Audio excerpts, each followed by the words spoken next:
Hi everyone, so I thought I'd make a very plain flip through only little video about this very interesting deck.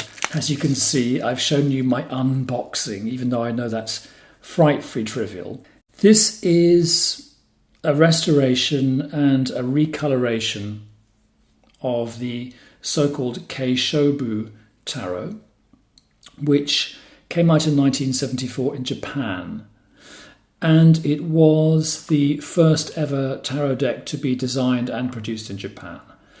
And what's really fascinating about it is that it is a crazy project. It is an attempt to create a hybrid between Rider-Waite-Smith and the Marseille tarot. So interestingly, I actively found this by, what I mean is I actively Googled. I Googled hybrid. RWS-Marseille, and there are two tarots around. There's one that came out, I think, last year, which looks a bit medieval for my taste, a bit pre-Renaissance, and I don't like it. I think it's called the Waite-Smith Marseille deck, and that I think you can get on Amazon, and it's seems to be a mass market deck. It seems to cost about €25. I was beginning to feel that I was a bit fed up with the major arcana of the Rider-Waite-Smith. So I basically wanted a hybrid. And as you can see, this is a hybrid. I will give you the name of the restorer and recolorer in the description below and a link. You get this deck through Make Playing Cards in the States. I think it's terrific. I'm very into it. And my first impressions is it's exactly what I hoped it would be. I'm not going to review it here. There's a lot that could be said about tarot design and all that stuff. I will just report a couple of details. The cardstock is quite thin. It's compared to some of the nicer stuff that you get with indie decks and some of the US game system decks. It's a bit disappointing, but it's not bad. It's not slippery. The other point I'd like to make is, what you're seeing here is the bridge size edition. The artist has published, I would say, 4 different versions of this. There's the recolored version, which you're seeing here, which is very nice too. And then there's a distressed recolored version, which might be your cup of tea. It's not my cup of tea.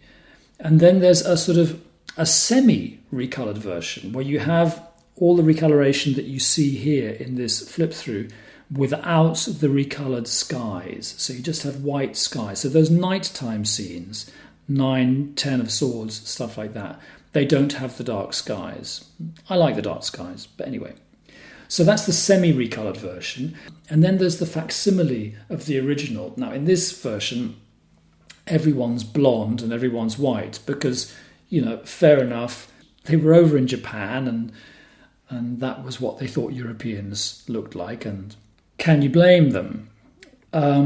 So you can have the facsimile, you can have it looking just like it looked in 1974.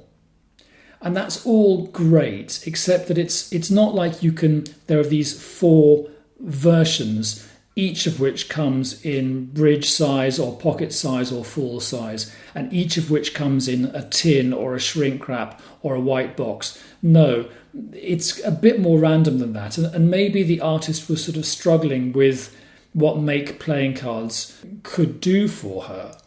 But, speaking as a consumer, I found it a bit of a nightmare. There's the semi-recolored version you can get in pocket size, which I like. And it comes in a nice box with a custom-made box with a custom picture on the front, which is great. But it's only semi-recolored, so you don't get the tinted skies. And then there are I think there's a couple of options for the bridge size version, but the bridge size version doesn't come in a tin. The best you can get is that rather disappointing white box, which frankly is probably, except for maybe one other case, the least exciting tarot packaging of anything I've ever bought. And then some of the options for this deck, there's no packaging at all. It just comes shrink wrapped. So it's very puzzling.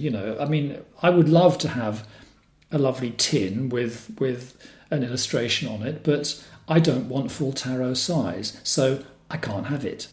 As you can see here, it's bridge size, and here I am comparing it to a full tarot size card, and there, that's the back, and here you have an extra card. I can be anything you want me to be. I am your extra card. So now I'm going to put it into its disappointing white box.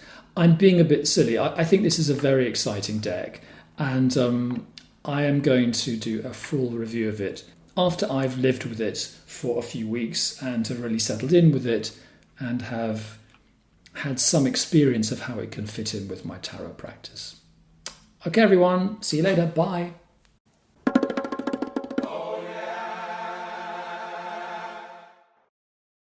If you've enjoyed this video, you might like to consider subscribing to my channel. It makes a difference. Thank you.